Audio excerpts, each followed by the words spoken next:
Happy Saturday po sa inyong lahat, mga Beshi Lord and Idol. So, meron po tayong sibuyas, bawang, at bell pepper. At syempre, meron tayong patatas. At nakabili na rin ako ng pork. Ayan. Diba? Laman-laman po ito, mga besh, no? Okay mga lodi, nilagay na natin ang sibuyas at bawang. Ayan, so hayaan lang natin siyang maging konting-konting brown. Okay, haluin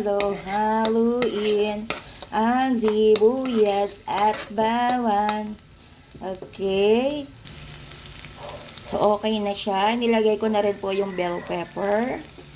Ang lulutuin natin mga lodi ay pork mechado, ha? Hindi po beef.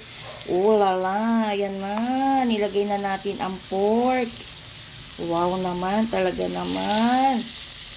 Mabubusog na naman ang mga mahal ko sa buhay, ang mga bossing. Tulog ma. Okay, pagising nila, wala, may pagkain na. Ayan, so nilagay na natin ang pork.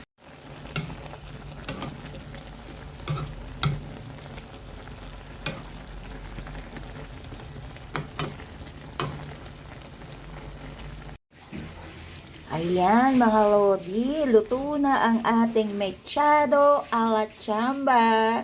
Ayan, tignan nyo naman mga beshi, sauce pa lang, ulam na. Ang lapot ng sauce kasi dinagdagan ko siya ng ketchup. Ayan.